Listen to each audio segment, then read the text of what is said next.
Estimada comunidad de Spine, les doy la bienvenida a nuestra serie de podcasts. Spine es el primer motor de búsqueda global centrado en la medicina alternativa, la espiritualidad y la conciencia. Spine conecta a proveedores con buscadores y en este podcast les presentamos a las personas de la red sus historias y sus ideas. Espero que Spine les aporte mucha inspiración en su vida y que quizás también les abra muchos caminos nuevos. Con este espíritu, disfruten de la escucha. Atentamente, Silvia Leifheit. Mi invitado de hoy es un filósofo particularmente profundo y a la vez de mente abierta y global que ha pasado muchos años en monasterios védicos y allí se ha sumergido intensamente en filosofías indias como también occidentales. Es embajador del Veda y uno de los pensadores más consecuentes de una cosmovisión espiritual y holística. Al mismo tiempo es también un investigador muy exigente que explora a fondo la conexión entre la conciencia, el lenguaje y las complejas interconexiones cósmicas. Lo aprecio desde hace muchísimos años y sinceramente también soy un gran admirador de su forma de ver y describir el mundo porque él de alguna manera barre el polvo del conocimiento antiguo de las raíces de nuestro ser con una claridad insobornable y una curiosidad genuina, por así decirlo. Y es un placer escucharlo. Hoy me alegra muchísimo tener aquí a Armin Rizzi. Hola. Sí, es maravilloso. Muchísimas gracias, Silvia. Ya.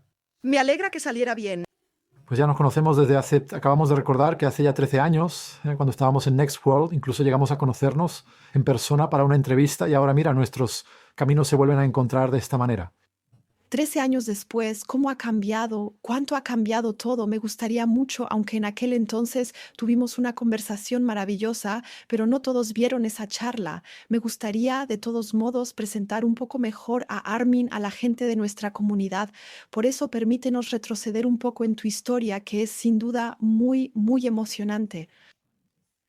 Entonces, por favor, el punto en el que me gustaría enfocarme ahora es este. Tú interrumpiste el camino normal, el que todos conocemos, el de la escuela.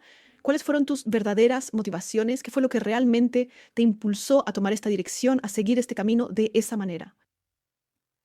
Sí, seguís un camino educativo un poco, digamos, poco convencional, aunque por supuesto lo había comenzado de manera muy tradicional. Estaba en la escuela secundaria preparándome para ir a la universidad, pero con el transcurso de los años simplemente fui sintiendo que ese no era realmente mi camino, que la forma en que uno es educado y moldeado allí, que eso de alguna manera sí contradice mi vocación, mi camino interior, aunque en aquel entonces, con 17, 18 años, aún no sabía exactamente cuál era ese camino interior, pero diversas ocasiones y experiencias me llevaron realmente a dar este paso, para que yo públicamente he declarado después que ahora dejo la escuela.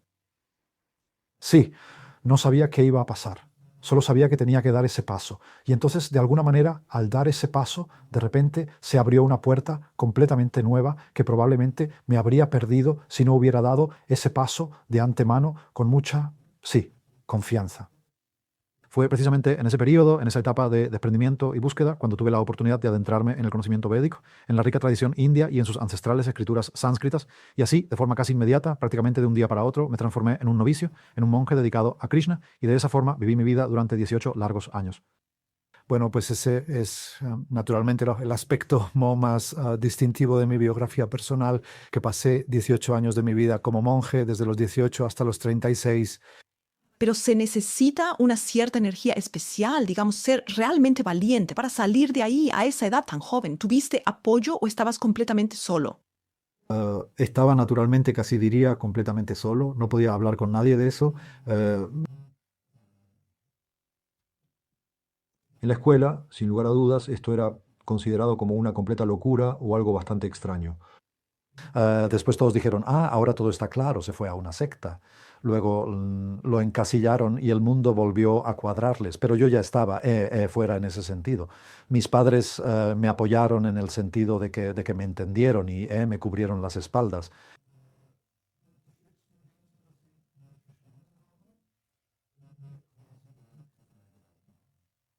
Eso es asombroso y por eso siempre las estuve muy agradecido. Así que ellos, aunque no entendían exactamente lo que yo quería y por qué lo hacía, simplemente tenían una gran confianza en mí. Es como decir, tú ya sabes lo que haces. Pero ¿por qué? O sea, el impulso de que realmente fuera hacia la India, ¿vino de ellos o fue eso iniciado aún desde otro lugar? ¿Dónde entraste en contacto con todo esto? Pues la verdad es que para mí fue más bien una sorpresa, porque ya desde muy pequeño tenía la sensación, de alguna manera, ya de niño, yo ya sentía que lo que está pasando aquí en este mundo no es normal y sobre todo la sensación de que esto no siempre fue así y no siempre permanecerá así. Era como un sentimiento innato de que el pasado encierra claves importantes para el futuro.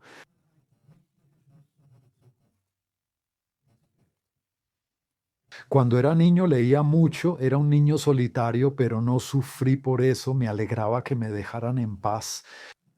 Así tuve simplemente tiempo para mí y pude hacer aquello que quería, aquello que me interesaba. Entonces, naturalmente, leí mucho y libros escolares, la biblioteca y todo. No me sentí reflejado, yo tenía otra percepción del gran pasado. No, no me refiero a los últimos 100, 200 o 500 años, sino más bien al origen de la humanidad, por así decirlo. Es decir, el panorama general. Y fue entonces cuando, de alguna manera, siendo un chaval de 13 años, simplemente capitulé en el año 2001, precisamente. O bien todos los demás están equivocados y yo tengo razón, o bien yo estoy equivocado y todos los demás tienen razón. Y uno no se atrevía a siquiera a pensar que yo tuviera razón y que los demás estuvieran equivocados. Así que me dije, bueno, entonces supongo que debe ser como todos afirman. Pero luego, cuando a los 17, 18 años descubrí los escritos indios, de repente me di cuenta de que no estoy solo aquí. Esta es una gran tradición de conocimiento, un vasto portal de sabiduría, por así decirlo, que además confirma en detalle todo aquello que yo había sentido de alguna manera. Es que yo no tenía imágenes concretas, pero cuando leí los textos védicos de repente se hizo evidente. Así es como lo percibí. Y entonces, por supuesto, estaba ahí claro que de la noche a la mañana me incorporara y así seguir este camino. Entonces estuviste en un monasterio. ¿Cómo debemos imaginarnos a Armin? ¿Cómo era su día a día en un lugar así? Así que, para que quede claro, yo nunca estuve en la India. Esto es algo que se suele malinterpretar muy a menudo. Fui un monje de origen indio, específicamente un monje Krishna. Me refiero, por supuesto, a la conocida Hare Krishna. Yo estuve inmerso en eso, pero es algo verdaderamente tradicional. En cuanto a su clasificación, es verdaderamente hindú, así que allí en la India se habría vivido exactamente igual que yo aquí en los ashrams occidentales. Simplemente quizás un poco más caluroso, pero en cuanto al estilo es exactamente igual, así que bueno, ahí se vive como monje. Uno se levanta muy temprano por la mañana, el programa comenzaba alrededor de las 4 de la mañana, desde las 4 hasta las 9 de la mañana estábamos allí ocupados en diferentes secciones, meditación, canto, ceremonias y el estudio conjunto de las escrituras. Sí, eso era, pero lo hermoso es que cuando uno se hace monje no es en el sentido católico tradicional. Lo bonito de la cocina india es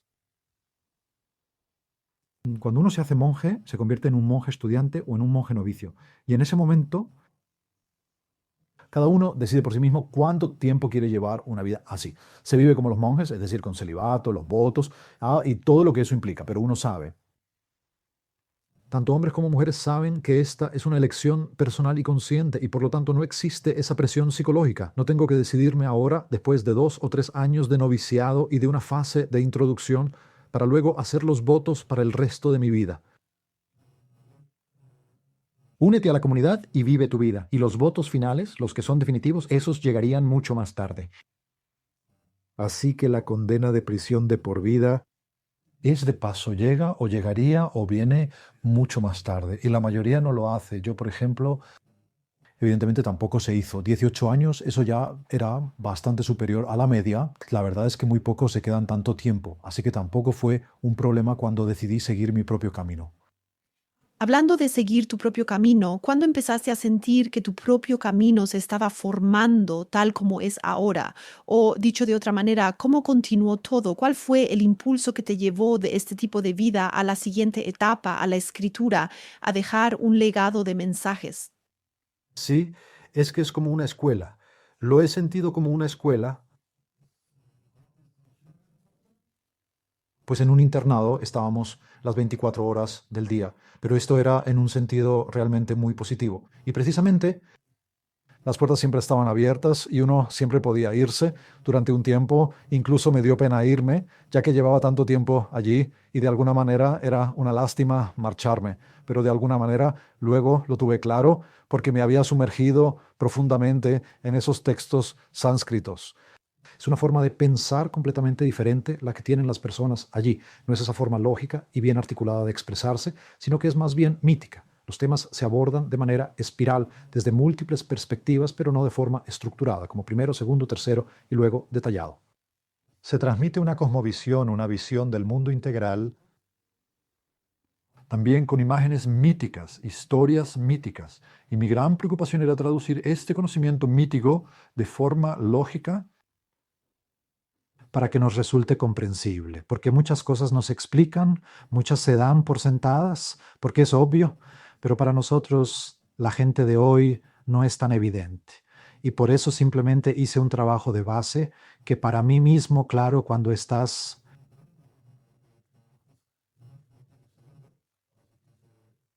Durante la mayor parte de este tiempo trabajé allí como traductor, así que estaba en mi elemento. Podía pasar de la mañana a la noche inmerso en los libros. Yo traducía de las escrituras sánscritas, pero del inglés al alemán.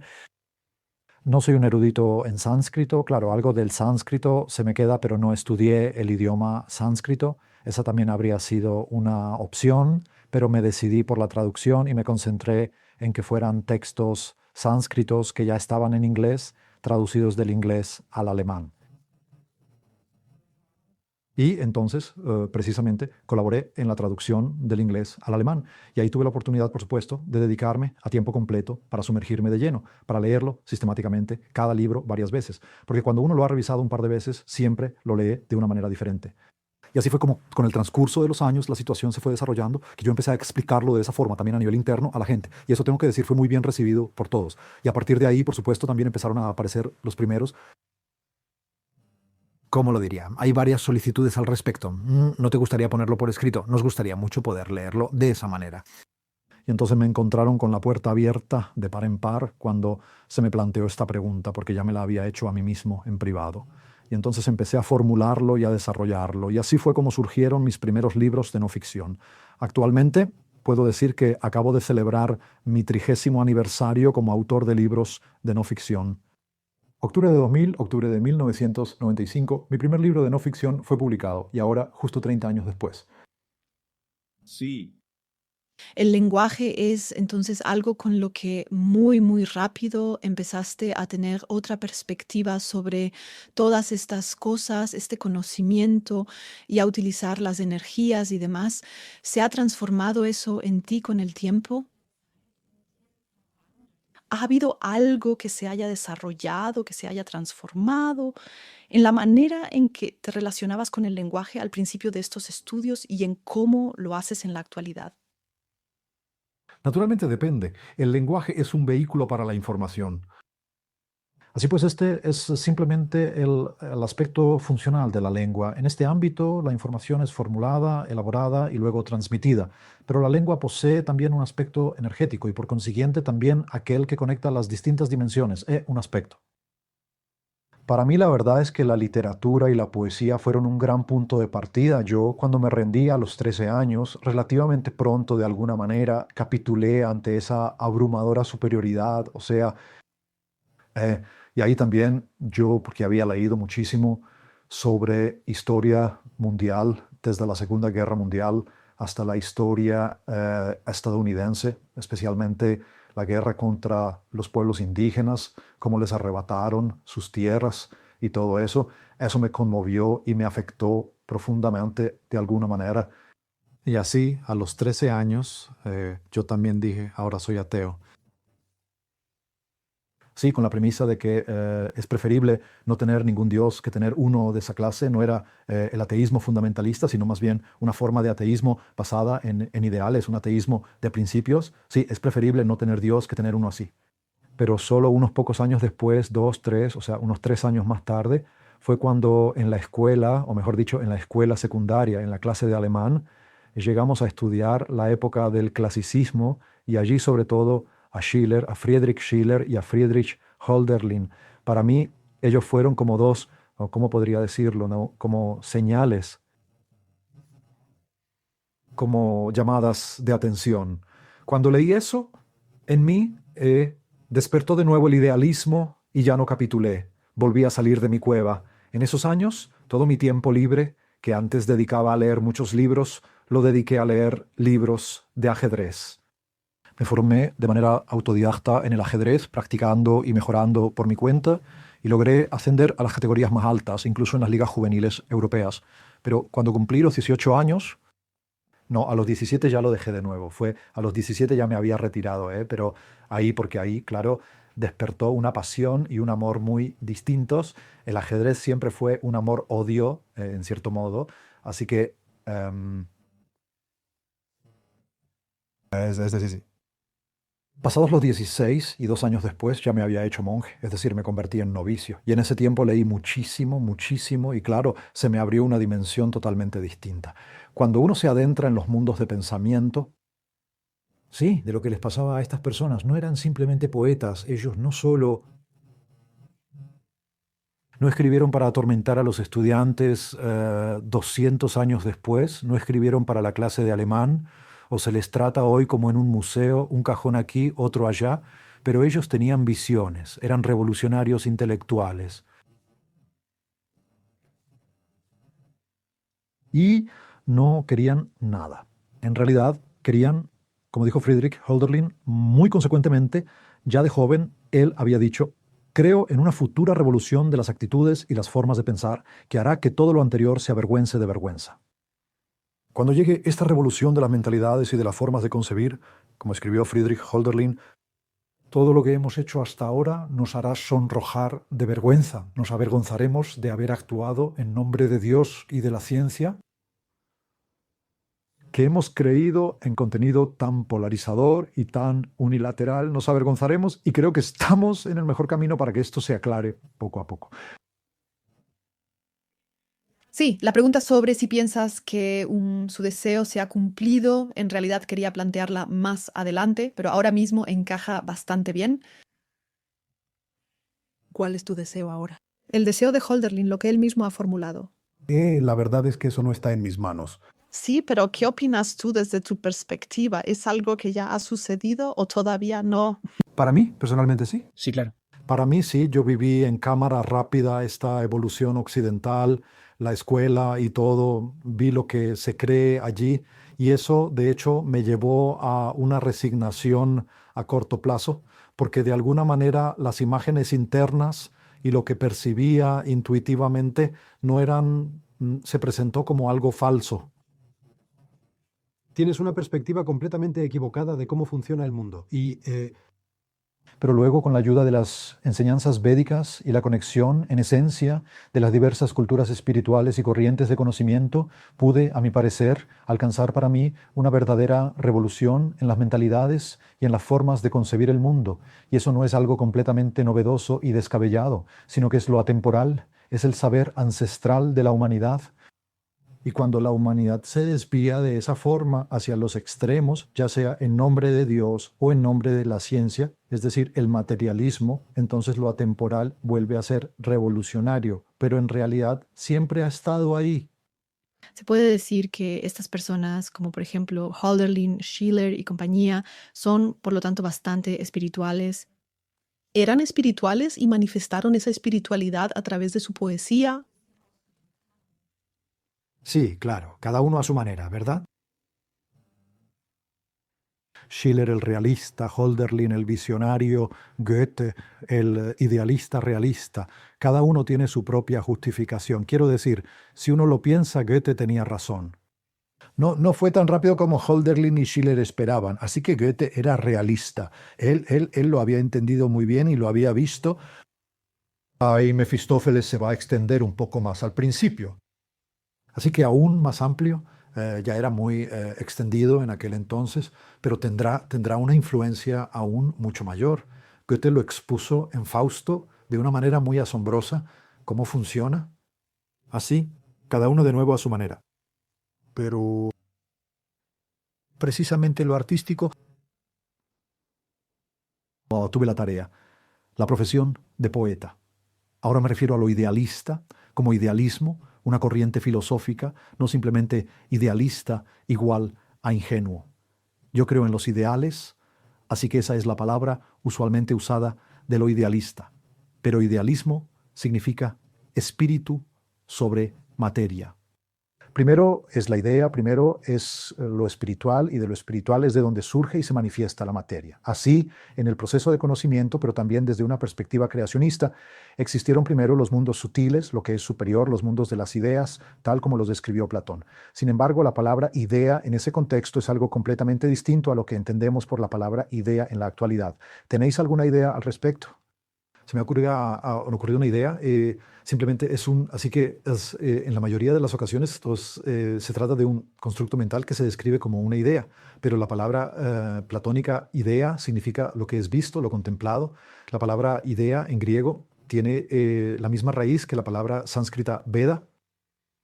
Por cierto, ¿verdad? Veda viene de vid, que significa ver, videre en latín, es decir, ver, observar, y luego idea es lo visto, lo que se ha visto y también lo que debe ser visto si uno logra abrir el horizonte adecuado para ello. Así que Platón, la doctrina de las ideas era una doctrina védica, era una doctrina Veda, así que directamente y también etimológicamente.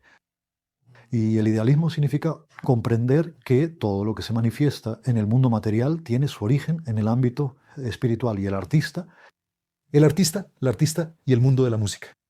Imágenes, pintura, poesía, palabras, sonido, no tiene por qué ser solo palabra, pero el arte es el concepto que engloba todo eso, tiene el encargo y la tarea hacer que aquello que no es directamente perceptible, visible o audible sea accesible y comprensible para las personas. Es decir, a través de los poemas, de los sonidos, de las palabras, o bien sonidos, música o textos.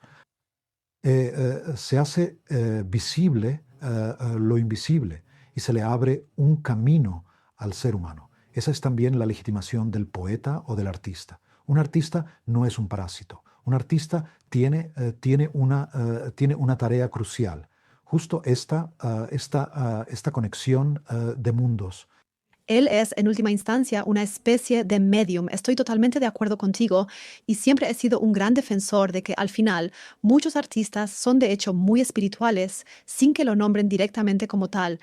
Por cierto, en mi caso también fue después de mi experiencia cercana a la muerte, cuando tuve una de las primeras inspiraciones, porque acabas de referirte a las ideas. Yo también encuentro la inspiración muy, muy apropiada porque siento que cae como del cielo. Sinceramente, nunca antes había tenido nada que ver con eso, pero de repente un poema brotó de mí. Pero también lo he mantenido hasta hoy. En mis obras siempre está entre los primeros que se registran. No he profundizado más en el tema, pero sé que eso provino definitivamente de algo completamente distinto, de algo más grande que antes no había considerado, prestado atención y ni siquiera percibido. Y ahora pasemos a hablar un poco de ti. Tú también escribes poemas, ¿verdad? También te mueves en el ámbito poético. ¿Cuál dirías que es tu fuente de inspiración principal en este sentido? ¿Y cuándo fue la primera vez que sentiste de forma verdaderamente propia y autónoma esa chispa de Dios o la chispa del Espíritu? Sí, precisamente cuando leía a los grandes modelos, a los que me precedieron, fue como un amor a primera vista, como un verdadero reconocimiento. La mayoría se quejaba en la escuela, pero para mí fue para mí una gran inspiración, una verdadera alegría. Yo leía allí poemas y sobre todo los dramas de Schiller, tal como otros leen cómics. Así que María Estuardo y Guillermo Tell, esos por supuesto, y La doncella de Orleans y los demás, pues simplemente por leer. Todo esto en cuestión de muy pocas semanas lo leí por completo. Volví a tener tiempo, ya no me dedicaba a estudiar libros de ajedrez y así pude volver a tener la oportunidad de sumergirme de lleno en series completas durante mucho tiempo. Y eso, por supuesto, abrió una fuente de inspiración también en mí. Y así, ya cuando tenía 16, 17, 18 años, escribía, incluso llegué a escribir una obra de teatro en verso blanco de 5 actos. Así que Bastid, al estilo de Schiller, lo presenté con optimismo como historia del teatro de Lucerna. Me lo devolvieron un poco irritados, no era su programa, era un poco anacrónico, no encajaba exactamente con el espíritu de la época, pero me alegro de que no lo aceptaran. De no ser así, quién sabe dónde habría terminado estancado, pero sencillamente eso fue lo que abrió mi diálogo interior. Es que cuando uno se sumerge en lo creativo, inevitablemente surge un diálogo interno. Y eso también te otorga una libertad mental interna que a mí me dio la fuerza necesaria para de seguir el camino que luego tomé o de dar el paso, que era mi punto de apoyo, mi ancla personal. Esto no quiere decir en absoluto que el otro camino, el que no tomé, fuera de alguna manera menos válido o menos bueno, pero para mí en aquel momento la decisión más acertada, la que sentía correcta, fue la de bajarme de ese tren, de esa ruta principal y seguir mi propio rumbo, aunque fuera por un tiempo en vías paralelas. Mi intención es señalar que acabas de lanzar una obra muy reciente. Su título es Sillenweg-Bilder. Cuéntanos un poco qué te ha impulsado a traer la poesía de nuevo, a darle aún más protagonismo y a realzarla. ¿Cuál es tu motivación principal para esto? Exacto. Eso es exactamente, sí. Con Caspar David Friedrich en la portada, el caminante sobre el mar de niebla. Pero encaja muy bien con las imágenes del camino del alma, que la niebla también muestra el inconsciente, donde descendemos. Este excursionista no se queda aquí arriba, él vuelve a bajar, de donde viene y a donde regresa, vuelve a ir al valle. Así que nos sumergimos en la niebla y luego directamente en el subconsciente. O aquello que nos conmueve allí, se trata precisamente de este pintor. Hay muchos en ese estilo, pero él, sobre todo Caspar David Friedrich, es conocido por sus profundas pinturas. A primera vista solo se aprecian la naturaleza y algunas ruinas, pero es precisamente ahí, son también puertas intuitivas hacia una percepción más elevada, detrás de la fachada de la materia. Pues mis primeros 3 libros eran poemarios, pero eso fue hace ya unos 30 y tantos años cuando los escribí y luego me sumergí por completo en los libros de no ficción, pero de alguna manera el año pasado empecé a leer de nuevo mis obras de juventud y sí me volví a sumergir en ellas. Cuando estaba en el convento las escribí bastante rápido y no las pulí tanto. Ahora de algún modo sentí que era el momento de tomarme el tiempo necesario y elaborarlas literariamente. También eso de alguna manera seguía sin estar del todo resuelto, pero ahora ya está completamente terminado. Así es.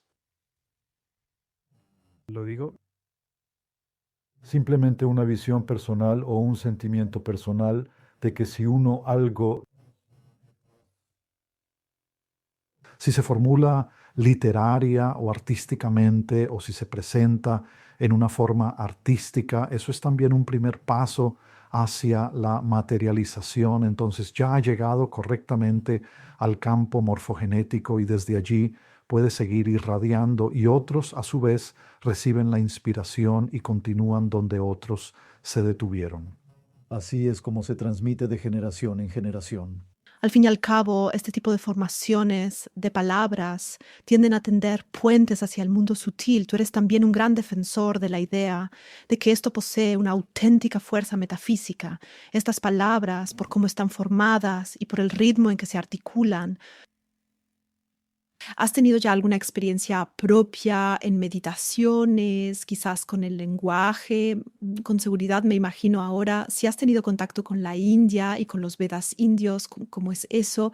Cuéntanos, por favor, cómo percibes el lenguaje energéticamente. Naturalmente, por ejemplo, todos, que son la mayoría, prácticamente todos los mantras, las oraciones y los mantras son, de hecho, versos que están compuestos literariamente con un ritmo particular. Esto tiene, por supuesto, razones muy concretas, porque están pensados también para la recitación y por eso poseen un ritmo determinado. Y el ritmo es, como sabemos, una forma y siempre hay forma y contenido. El contenido es importante, claro, pero todo contenido necesita también forma. Quiero decir, el universo entero es una forma. Las galaxias son una forma y se forman en una geometría sagrada, o sea, en una geometría sagrada. Y por eso, sobre todo los poetas antiguos, que siempre fueron también cantantes, oradores, Ellos les tienen un cariño muy especial. Sus contenidos en un lenguaje formal, es decir, en una forma de expresión con un ritmo particular.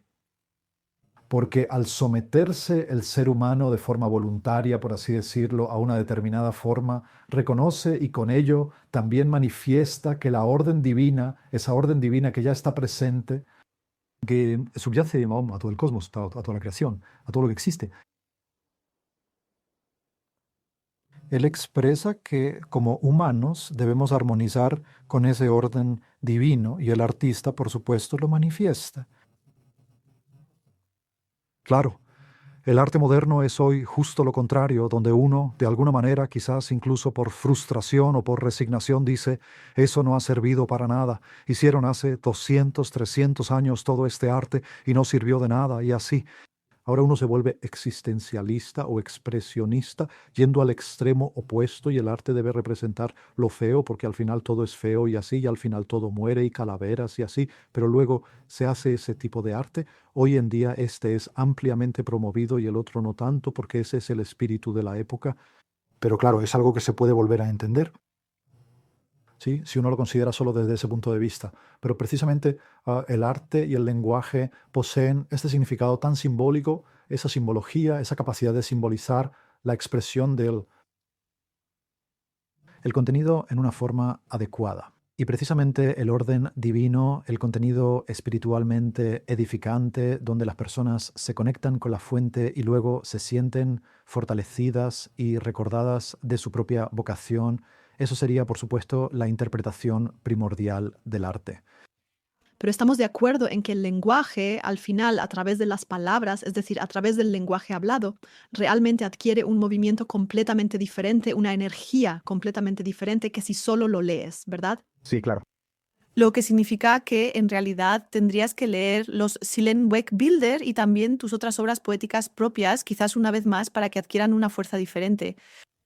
Sí, ya lo he hecho en círculos más pequeños. Tuvimos la presentación del libro en Zúrich hace unas semanas, donde éramos, sí, unas 60 personas más o menos. Mucha gente vino, claro, porque hacía mucho tiempo que no nos veíamos, y no tanto por los poemas, y nos sorprendió que también pudieran conectar con los poemas y los contenidos allí formulados e incluso sentir cierta resonancia. Para algunos fue la primera vez que entraron en contacto con este tipo de poesía y lenguaje. Y de hecho es completamente comprensible, es decir, el lenguaje en su forma actual es ciertamente inteligible y fácil de seguir y posee además un cierto trasfondo y fundamento de carácter metafísico que hace que se manifieste precisamente en esta clase de lenguaje que no es ni cotidiano ni prosaico. A veces se decía así, dicho de forma muy prosaica, sí, dicho de forma muy prosaica, no me gusta, o sea, de alguna manera sí, muy prosaico. Y entonces, ¿existe acaso el lenguaje que no es prosaico? ¿Cómo suena ese lenguaje que no es prosaico? Esa es entonces sí, casi se podría decir la lengua sagrada. Así como existe la geometría sagrada, también existe la lengua sagrada según la forma y el contenido. Pero precisamente sagrado suena hoy tan anticuado, pero en su sentido más profundo y sagrado, esa palabra es lo que sirve a la curación y a la plenitud del ser. Sagrado, holos, integridad. Entonces, naturalmente, se puede entender por qué el arte bien puede ser sagrado en ese sentido, o debería serlo, en realidad, de lo contrario, no es verdaderamente arte. De lo contrario es, bueno, una expresión de frustraciones y depresiones personales y cosas así. Esto tiene, de hecho, un propósito bastante terapéutico, pero no debería ser necesariamente exhibido, sino más bien supervisado. Sí, Lo que también me parece muy interesante es que precisamente estas obras poéticas, que en realidad ponen a prueba un poco la conciencia de cada persona. Es decir, por un lado, puedes leer el texto tal cual, como lo hacíamos en la escuela, y quizás simplemente recitarlo sin darle ningún significado. Pero además puedes llegar a percibir, a sentir, no solo el significado más profundo, sino también esa esencia energética que se desprende una vez que has logrado articular y formar la palabra. Esto representa sin duda alguna una fase o un nivel mucho más elevado de la propia percepción humana. Y en eso estamos, creo, bastante de acuerdo en que la poesía, o mejor dicho, la forma en que una sociedad se comunica, es también sin duda un indicador de su nivel de conciencia o de su conciencia, ¿no crees? ¿Cómo lo ves tú? Sí, por supuesto, nos expresamos tal como pensamos, ¿sí? ¿No es así? Y cuanto más indiferenciada, sí, cuanto más indiferenciada es nuestra forma de hablar, más indiferenciado es el pensamiento y a menudo muy cargado emocionalmente. ¿O no? Pues ya no se tiene ese espacio interior si uno es así. Cuando emocionalmente uno siempre va en una u otra dirección, cuando emocionalmente está en un constante ir y venir, entonces no se tiene esa distancia interna y tampoco se está por encima, uno siempre reacciona. Uno siempre está reaccionando. Algo viene de fuera y se devuelve al instante.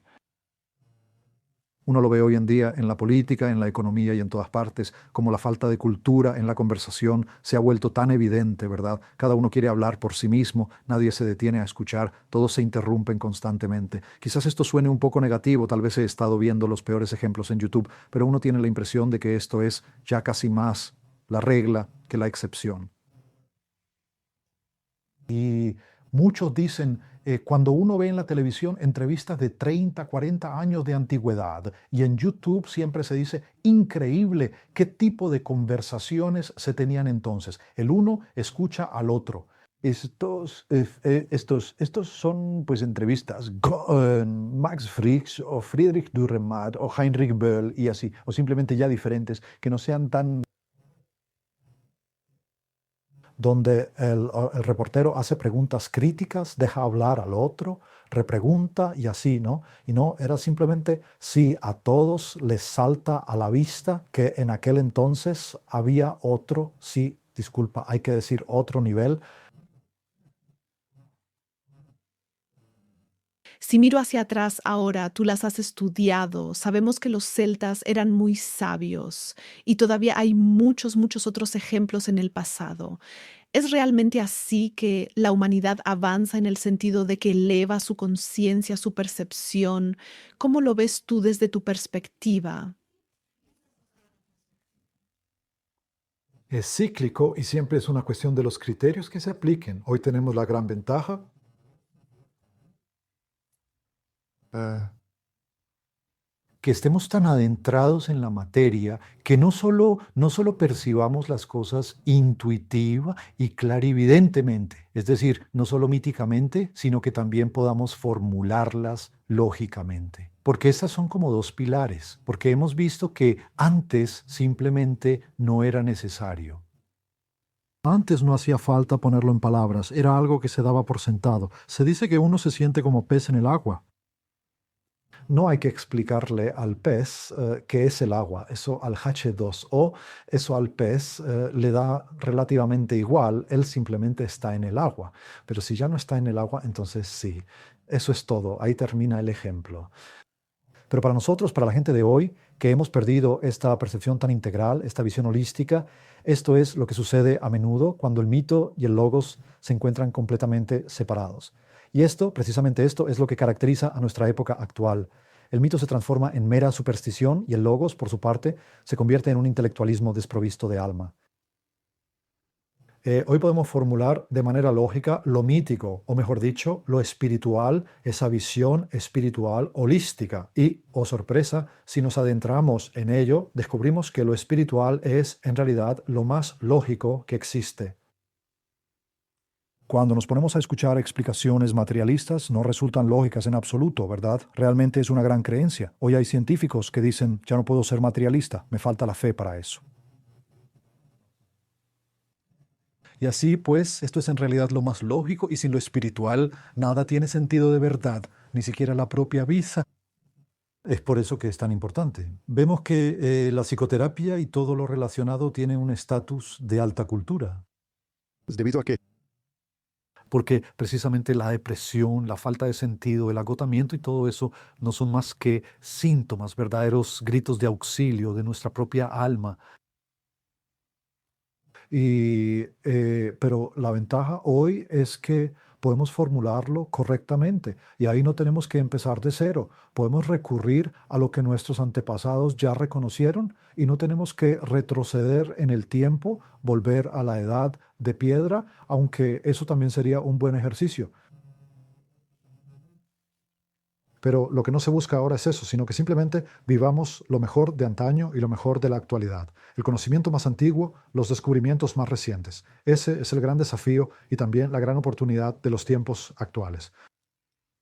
Sí, pero igual necesitas una mente abierta, necesitas gente que quiera prestarle atención porque se pueden tener tantas distracciones. ¿Tienes la sensación de que la gente está más interesada que antes o es que simplemente hay más personas? Es decir, que el porcentaje se ha mantenido igual, pero al final, a pesar de todo, sigue habiendo mucha gente, solo que no hay un aumento real del interés. ¿Cómo lo ves tú? Sí, cada persona está en su propio camino, ¿no es así? Y así es como se vive la vida, como ahora es lo habitual. Cada uno tiene su propia historia, sus programas negativos y las lecciones que uno trae consigo y también los talentos que uno trae consigo. Y yo confío en eso, ¿eh? Aquí quizás habla un poco un misionero ya retirado.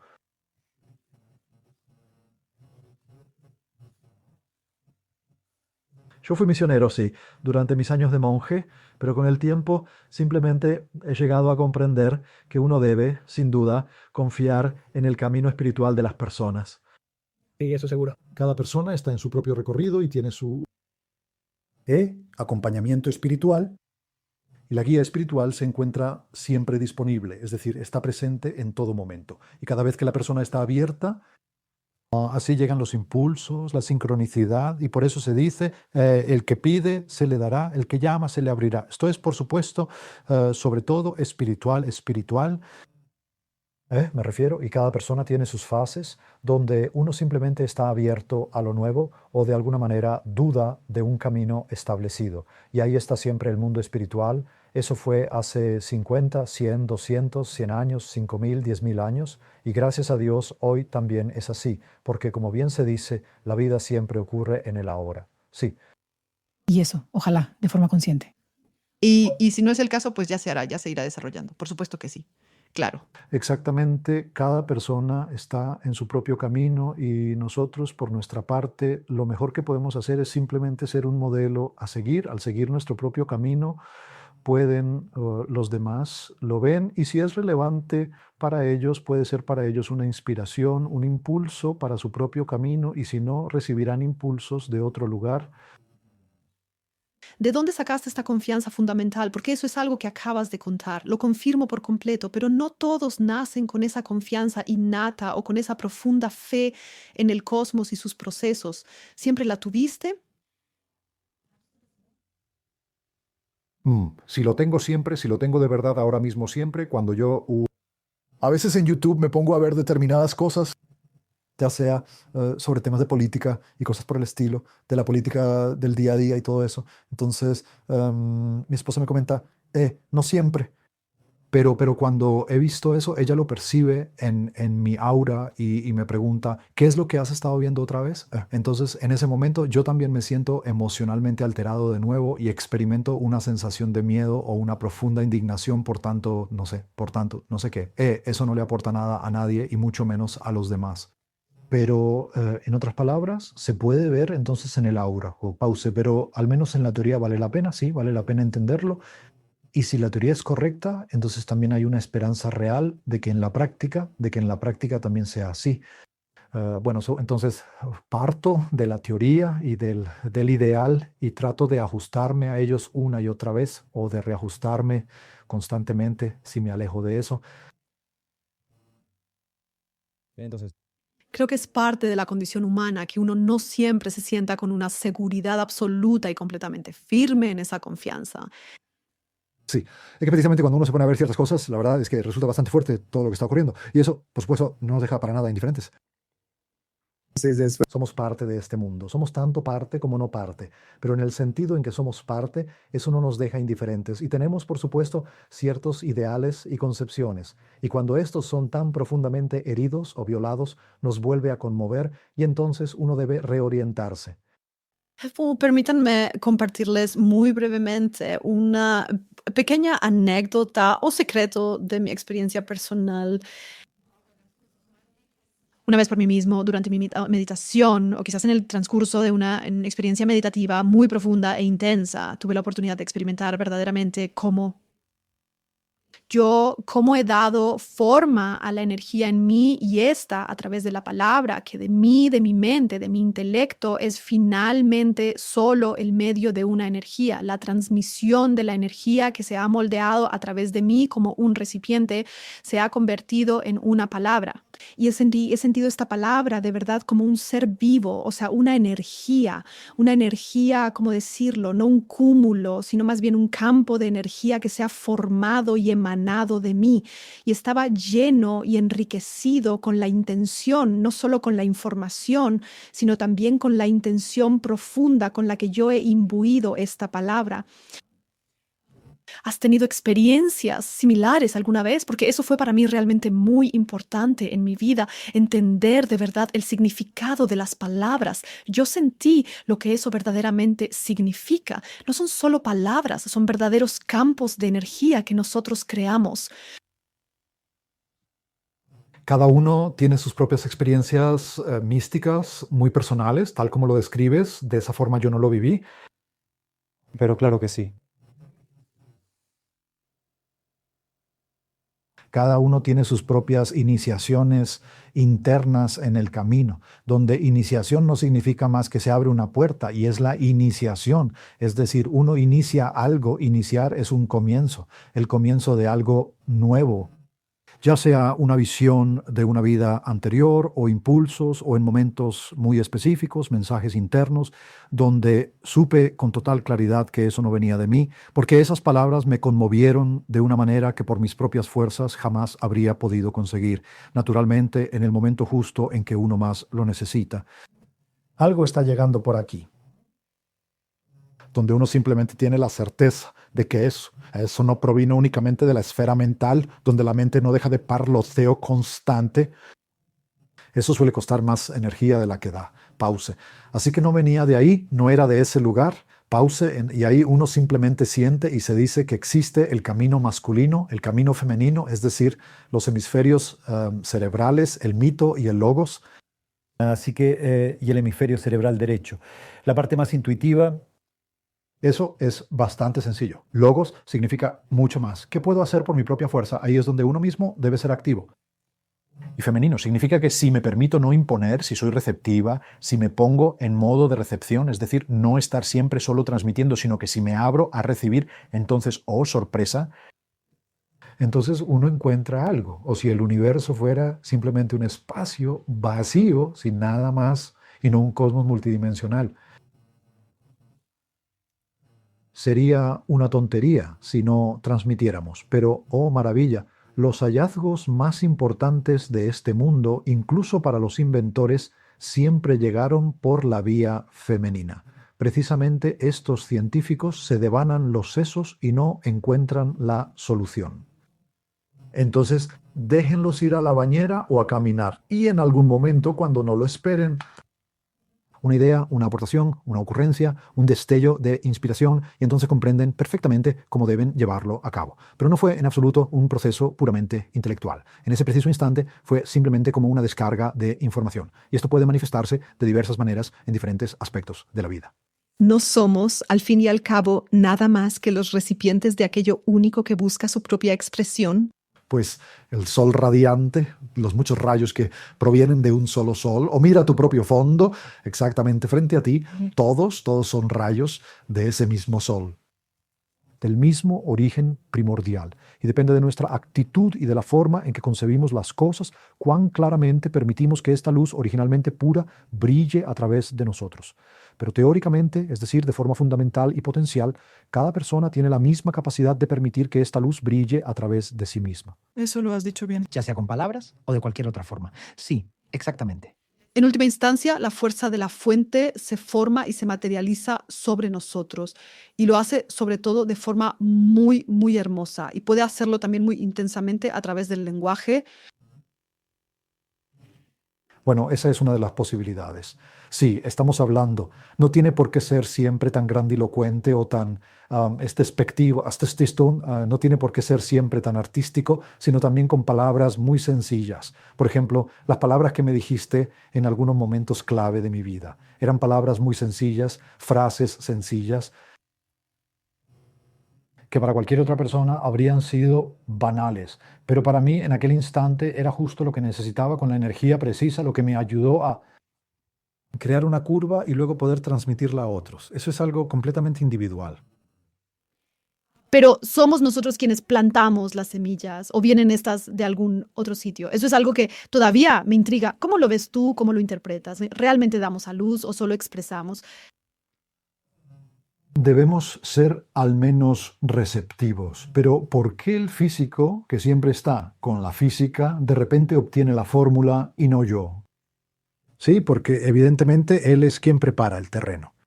Pero la chispa decisiva viene de otro lugar. Y así cada uno a su propia manera, de esta forma, en ese sentido, ya sentamos las bases a través de nuestra orientación, a través de nuestra vocación, a través de nuestra intención, sobre todo, o sea, preparamos el terreno. En consecuencia, el mundo espiritual puede actuar a través de nosotros. No somos simplemente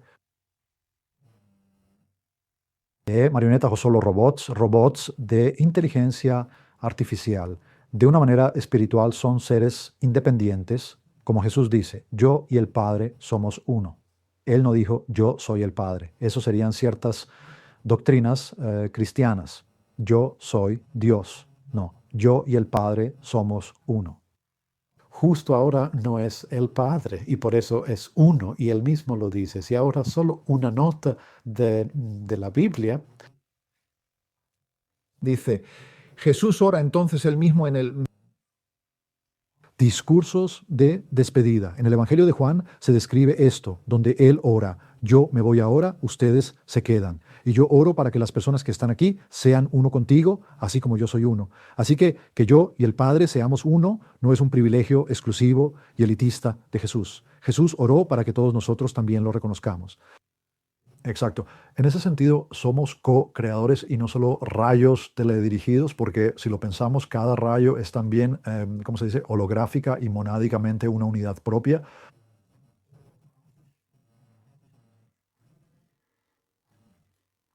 Estupendo. Hablando de eso, esto me lleva a mi cuestionario y de hecho también comienza con la frase yo soy. Por favor, responde brevemente. Pues yo digo que soy una mónada y en esencia un rayo de la divinidad, exactamente como lo son todos los demás seres. Muy bien. Mi lema de vida es el siguiente.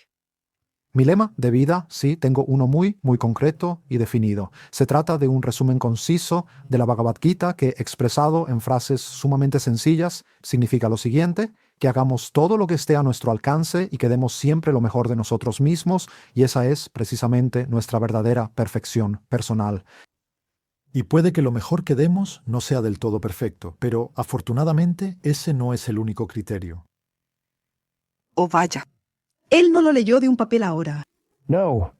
Nadie nos preguntará cuando veamos la película de la vida, ¿fuiste perfecto? Eso no es lo importante, pero la pregunta será, ¿diste lo mejor de ti, sinceramente? Sí, realmente lo mejor no se presenta de esta manera, ¿sí? Muy bien. ¿Existe algo en tu vida de lo que te arrepientas? No.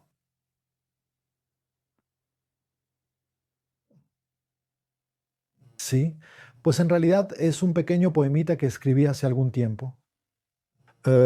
Existe esa canción de Edith Piaf, Je ne regrette pas, que como bien sabes significa no me arrepiento de nada. Eso fue lo que escribí.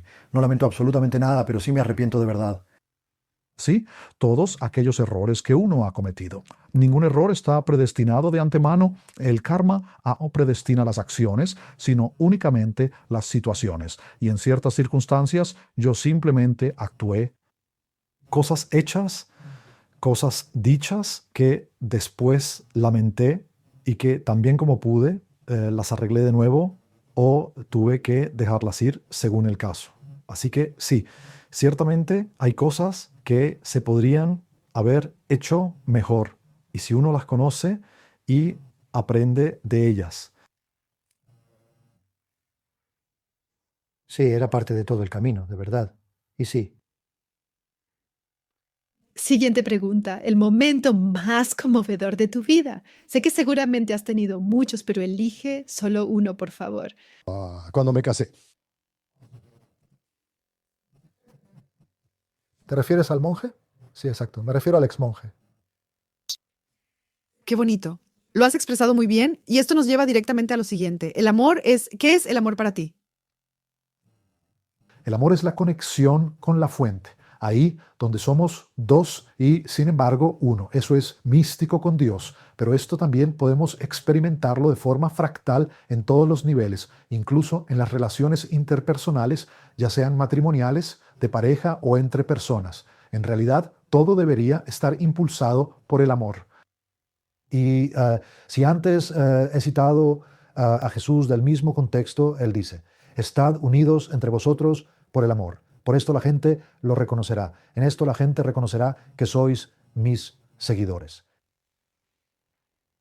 Se trata de un criterio verdaderamente muy alto, un criterio de gran importancia. Sí, eso es muy cierto, eso es cierto. El amor, por cierto, también va de la mano con la conciencia, pero bueno, ese es otro tema, de eso probablemente podría charlar contigo eternamente. Paso a la penúltima pregunta. Si por un solo día yo pudiera ser el destino, ¿qué es lo que haría? ¿Y tú qué harías si pudieras realmente guiar el rumbo de la humanidad? Y si estoy en ese punto, entonces Haría lo que el propio mundo espiritual ya ha profetizado, y es que existen profecías muy importantes de la esfera espiritual transmitidas por diversos canales, tanto cristianos como de otras índoles.